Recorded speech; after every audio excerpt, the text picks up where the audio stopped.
Online medical and nursing education ചാനലിലേക്ക് എല്ലാവർക്കും സ്വാഗതം. Anatomy and physiology of cardiovascular സിസ്റ്റത്തിൻ്റെ 5ാമത്തെ ക്ലാസ് ആണ് നമ്മൾ അറ്റൻഡ് ചെയ്യുന്നത്.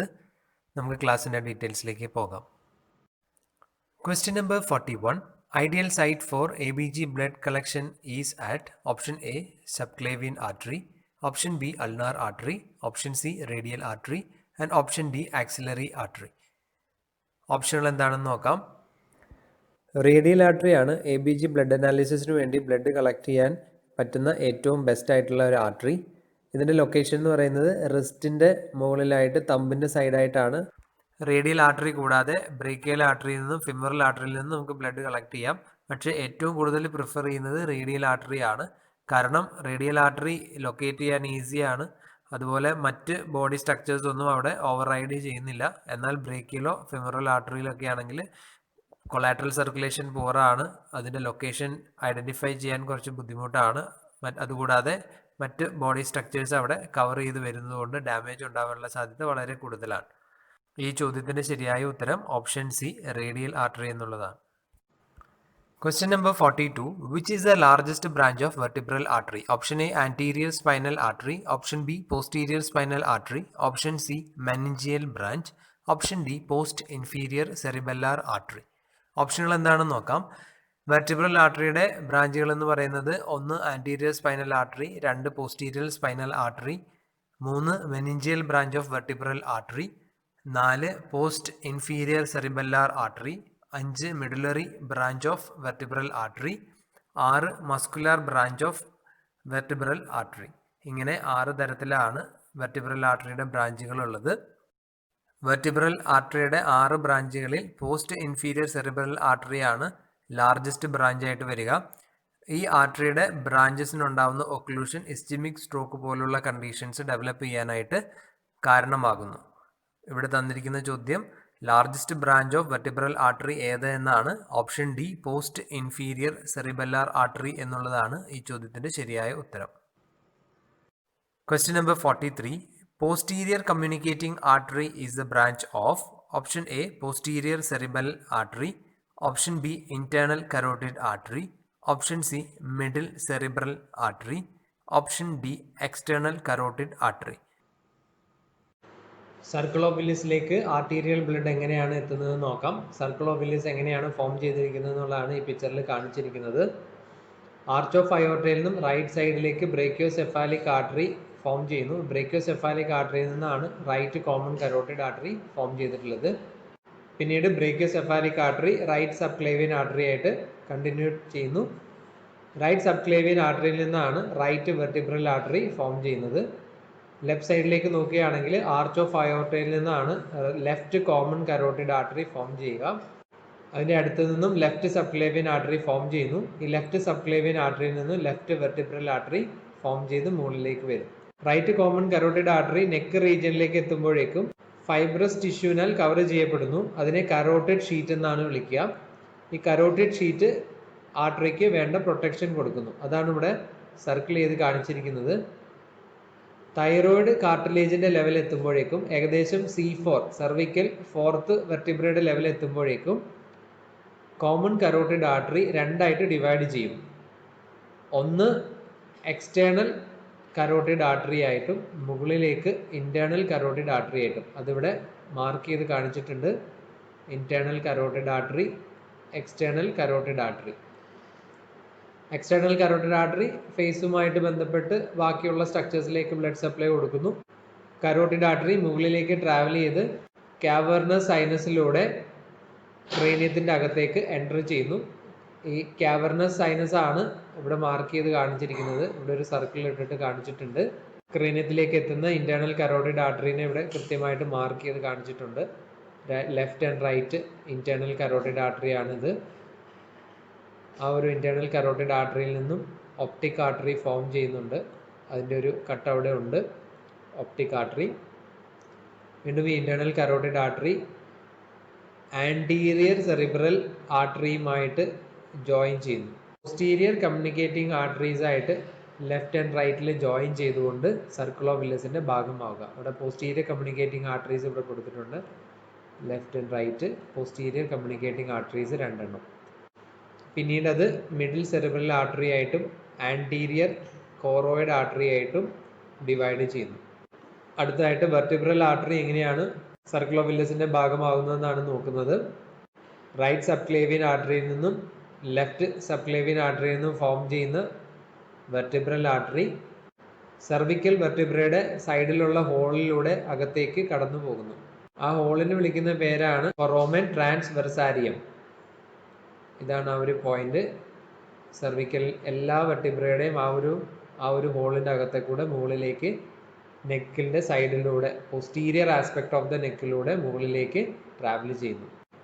ഫൊറോമൻ മാഗ്നം വഴി ക്രീനിയത്തിൻ്റെ അകത്തേക്ക് എൻ്റർ ചെയ്യുന്നു. എൻ്റർ ചെയ്ത് കഴിഞ്ഞാൽ ഇത് രണ്ടും ജോയിൻ ചെയ്തുകൊണ്ട് ബേസിലാർ ആർട്ടറി ഫോം ചെയ്യുന്നു.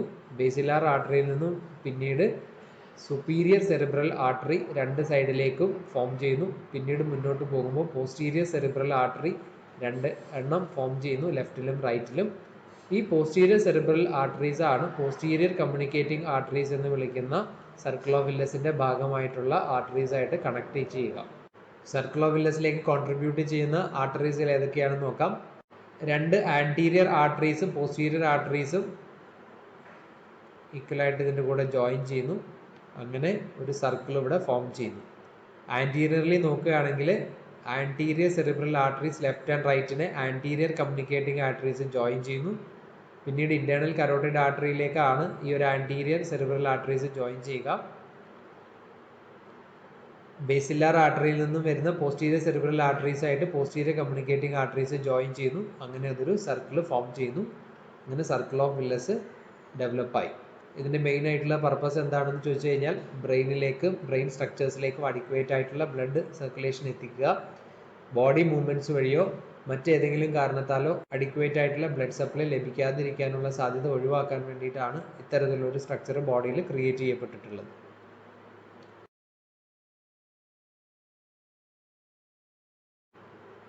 ഇവിടെ ചോദിച്ചിരിക്കുന്ന ചോദ്യം posterior communicating artery is a branch of dash എന്നുള്ളതാണ്. പോസ്റ്റീരിയർ കമ്മ്യൂണിക്കേറ്റിംഗ് ആർട്ടറി നമ്മൾ കണ്ടു. Posterior communicating artery internal carotid ആർട്ടറിയുടെ ഭാഗമായിട്ടാണ് ജോയിൻ ചെയ്തിരിക്കുന്നത്. ഈ ചോദ്യത്തിൻ്റെ ശരിയായ ഉത്തരം option B internal carotid artery എന്നുള്ളതാണ്. ഇൻറ്റേർണൽ കരോട്ടിഡ് ആർട്ടറിയിൽ നിന്നാണ് anterior cerebral artery posterior communicating artery form ചെയ്തിട്ടുള്ളത്. ബേസിലാർ ആർട്ടറിയിൽ നിന്നും വരുന്ന പോസ്റ്റീരിയർ സെറിബ്രൽ ആർട്ടറീസ് ആയിട്ട് പോസ്റ്റീരിയർ കമ്മ്യൂണിക്കേറ്റിംഗ് ആർട്ടറി ജോയിൻ ചെയ്ത് സർക്കിൾ ഫോം ചെയ്യുന്നു. അങ്ങനെയാണ് അതിൻ്റെ സ്ട്രക്ചർ വരിക. Question number 44. Posterior cerebral artery is a branch of option A basilar artery, option B vertebral artery, option C posterior cerebral artery and option D posterior choroidal artery. ഈ ചോദ്യത്തിൻ്റെ ശരിയായ ഉത്തരം എന്താണെന്ന് നോക്കാം. നമ്മൾ ഓൾറെഡി കണ്ടു കഴിഞ്ഞു സർക്കിൾ ഓഫ് വില്ലസ് ഫോം ചെയ്തത് വെർട്ടിബ്രൽ ആർട്ടറിയിൽ നിന്നും ബേസിലാർ ആർട്ടറി ഫോം ചെയ്യുന്നു. ബേസിലാർ ആർട്ടറിയിൽ നിന്നാണ് പോസ്റ്റീരിയർ സെറിബ്രൽ ആർട്ടറീസ് ഫോം ചെയ്യുക. ഈ ചോദ്യത്തിന് ശരിയായ ഉത്തരം ഓപ്ഷൻ എ ബേസിലാർ ആർട്ടറി എന്നുള്ളതാണ്. Question number 45. Which among the following is not a branch of external carotid artery? Option A facial artery, option B maxillary artery, option C inferior thyroid artery and option D superior thyroid artery. External carotid ആർട്ടറിയുടെ branch അല്ലാത്തത് ഏതാണ് താഴെ കൊടുത്തിരിക്കുന്ന ഓപ്ഷനുകളിൽ എന്നാണ് ഇവിടെ ചോദിച്ചിരിക്കുന്നത്. നമുക്ക് നോക്കാം എക്സ്റ്റേണൽ കരോട്ടിഡ് ആർട്ടറിയുടെ ബ്രാഞ്ചുകൾ ഏതൊക്കെയാണ്. ഒന്ന് സുപ്പീരിയർ തൈറോയ്ഡ് ആർട്ടറി ആണ്. തൈറോയിഡും തൈറോയ്ഡ് റിലേറ്റഡ് സ്ട്രക്ചേഴ്സിലേക്കാണ് കൊടുക്കുക. Then second one is a lingual artery, third one is a facial artery, fourth one occipital artery, fifth one temporal artery and sixth one is a maxillary artery. ഇങ്ങനെ 6 തരത്തിലാണ് external carotid artery branch ചെയ്തിട്ടുള്ളത്. ഇവിടെ ചോദിച്ചിരിക്കുന്നത് external carotid ആർട്ടറിയുടെ branch അല്ലാത്തത് ഏതാണെന്നുള്ളതാണ്. Inferior thyroid artery ആണ് ഈ ചോദ്യത്തിന് ശരിയായ ഉത്തരം. സുപ്പീരിയർ തൈറോയ്ഡ് ആർട്ടറി ആണ് എക്സ്റ്റേണൽ കരോട്ടിഡ് ആർട്ടറിയുടെ ബ്രാഞ്ച് ആയിട്ടുള്ളത്. ഇൻഫീരിയർ തൈറോയ്ഡ് ആർട്ടറി അല്ല. Question number 46. Which among the following is an artery of forearm? Option A axillary artery, option B brachial artery, option C ulnar artery, option D carotid artery. ഇവിടെ ചോദിച്ചിരിക്കുന്നത് ഫോറാമിലേക്ക് supply ചെയ്യുന്ന artery ഏതാണെന്നുള്ളതാണ്. 2 ആർട്ടറിയാണ് പ്രധാനമായിട്ടുമുള്ളത്. ഒന്ന് radial ആർട്ടറിയും 2 ulnar ആർട്ടറിയും. ഈ 2 ആർട്ടറികളാണ് ഫോറാമിലേക്കുള്ള ഏർട്ടീരിയൽ blood supply കൊടുക്കുന്നത്. ഇവിടുത്തെ ഓപ്ഷനുകളിൽ ulnar artery എന്നുള്ളത് മാത്രമാണ് തന്നിട്ടുള്ളത്. അതുകൊണ്ട് ഈ ചോദ്യത്തിൻ്റെ ശരിയായ ഉത്തരം ഓപ്ഷൻ സി അൾനാർ ആർട്ടറി എന്നുള്ളതാണ്. Question number 47. Venous blood from stomach and intestine will drain into option A, internal iliac veins, option B, mesenteric veins, option C, portal veins, and option D, lumbar veins. സാധാരണയായിട്ട് capillary ബെഡിൽ നിന്നും collect ചെയ്യപ്പെടുന്ന Venus blood veins വഴി inferior or superior vena cava വഴി ഹാർട്ടിലേക്കാണ് channel ചെയ്യപ്പെടുക. പക്ഷേ abdominal ഓർഗൻസിൽ നിന്നും സ്പ്ലീനിൽ നിന്നും പാൻക്രിയാസിൽ നിന്നും ഉള്ള വീനസ് ബ്ലഡ് ആദ്യം ട്രാവൽ ചെയ്യുന്നത് ലിവറിലേക്കാണ്. ലിവറിൽ എത്തിയതിനു ശേഷം ലിവറിന്റെ കാപ്പിലറി ബെഡിലൂടെ ഹെപ്പാറ്റിക് സൈനസോയിഡ്സിലേക്ക് കളക്ട് ചെയ്യപ്പെടുകയും ഹെപ്പാറ്റിക് സൈനസോയിഡിൽ നിന്നും ഇൻഫീരിയർ വീനക്കാവ വഴി ജനറൽ സർക്കുലേഷനിലേക്ക് എത്തി ഹാർട്ടിലേക്ക് പമ്പ് ചെയ്യപ്പെടുന്നു. അതാണ് ഈ ചോദ്യത്തിന്റെ ഇമ്പോർട്ടൻസ്. ഇവിടെ ചോദിച്ചിരിക്കുന്നത് സ്റ്റൊമക്ക് ആൻഡ് ഇൻറ്റസ്റ്റൈനിലെ വീനസ് ബ്ലഡ് എവിടേക്കാണ് ഡ്രെയിൻ ചെയ്യുക എന്നുള്ളതാണ്. ഡൈജസ്റ്റീവ് സിസ്റ്റത്തിൽ നിന്നും സ്പ്ലീനിൽ നിന്നും പാൻക്രിയാസിൽ നിന്നും ഉള്ള വീനസ് ബ്ലഡ് ലിവറിലേക്കാണ് പമ്പ് ചെയ്യുക. ലിവറിലേക്കുള്ള വീനസ് ബ്ലഡിന്റെ സർക്കുലേഷനെ പോർട്ടൽ വെയിൻ എന്നാണ് വിളിക്കുക. ഈ ചോദ്യത്തിന്റെ ശരിയായ ഉത്തരം ഓപ്ഷൻ സി, പോർട്ടൽ വെയിൻ എന്നുള്ളതാണ്. Question number 48. To assess cardiovascular status of a resuscitating patient, which artery is to be palpated? Option A, subclavian artery. Option B, temporal artery. Option C, brachiocephalic artery. Option D, common carotid artery. റെസിസ്റ്റേറ്റ് ചെയ്യപ്പെടുന്ന പേഷ്യൻറ്റിൻ്റെ cardiovascular സ്റ്റാറ്റസിനെ identify ചെയ്യാൻ വേണ്ടിയിട്ട് palpate ചെയ്യുന്ന artery ഏതാണ് എന്നുള്ളതാണ്. ഈ ചോദ്യത്തിൻ്റെ ശരിയായ ഉത്തരം കരോട്ടിഡ് ആർട്ടറി എന്നുള്ളതാണ്. കരോട്ടിഡ് ആർട്ടറി ആണ് ഹാർട്ടുമായിട്ട് ഏറ്റവും ക്ലോസ് ആയിട്ട് നിൽക്കുന്ന ആർട്ടറി. അതുകൂടാതെ വീക്ക് പൾസ് ആണെങ്കിൽ പോലും കരോട്ടിഡ് ആർട്ടറിയിൽ അതിൻ്റെ പൾസേഷൻ നമുക്ക് ഐഡൻറ്റിഫൈ ചെയ്യാനായിട്ട് സാധിക്കും. ഈ ചോദ്യത്തിന് ശരിയായ ഉത്തരം option D, common carotid artery. Question number 49. When peripheral vascular resistance decreases, the blood pressure will dash. Option A, increase. Option B, decrease. Option C, slightly increase and back to normal level. And option D, blood pressure remains same. എന്താണ് ഇതിന്റെ ശരിയ ഉത്തരം നോക്കാം. Peripheral vascular resistance decrease ചെയ്യുമ്പോൾ blood pressure decrease ചെയ്യുന്നു. ഈ ചോദ്യത്തിന്റെ ശരിയായ ഉത്തരം ഓപ്ഷൻ ബി, ഡിക്രീസ് എന്നുള്ളതാണ്.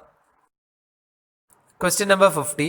Heart electrical conduction is slowest in option A, SA node, option B, AV node, option C, Purkinje fibers, option D, bundle of His.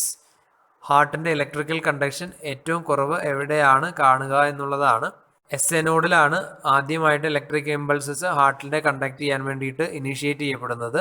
അത് പിന്നീട് atrial വാളിലൂടെ AV നോഡിലേക്ക് എത്തുന്നു. AV നോഡിൽ എത്തുന്ന ഇലക്ട്രിക്കൽ ഇമ്പൾസസിനെ AV നോഡ് കണ്ടക്ട് ചെയ്ത് AV ബണ്ടിലൂടെ പെർക്കിഞ്ചൻ ഫൈബേഴ്സിലേക്ക് distribute ചെയ്യുന്നു. അപ്പം ഏറ്റവും സ്ലോവസ്റ്റ് ആയിട്ട് ഇലക്ട്രിക്കൽ കണ്ടക്ഷൻ എക്സ്പീരിയൻസ് ചെയ്യുന്നത് AV നോഡിലാണ്. ഈ ചോദ്യത്തിന് ശരിയായ ഉത്തരം ഓപ്ഷൻ ബി, AV നോഡ്. ഇന്നത്തെ ക്ലാസ് ഇവിടെ പൂർണ്ണമാകുന്നു. നിങ്ങൾക്ക് ഈ ക്ലാസ് ഇഷ്ടമായെങ്കിൽ ഈ ചാനൽ സബ്സ്ക്രൈബ് ചെയ്യുക, നിങ്ങളുടെ കൂട്ടുകാർക്ക് ഷെയർ ചെയ്യുക, നിങ്ങളുടെ സജഷൻസും കമൻസും കമൻറ്റ് ബോക്സിൽ പോസ്റ്റ് ചെയ്യുക.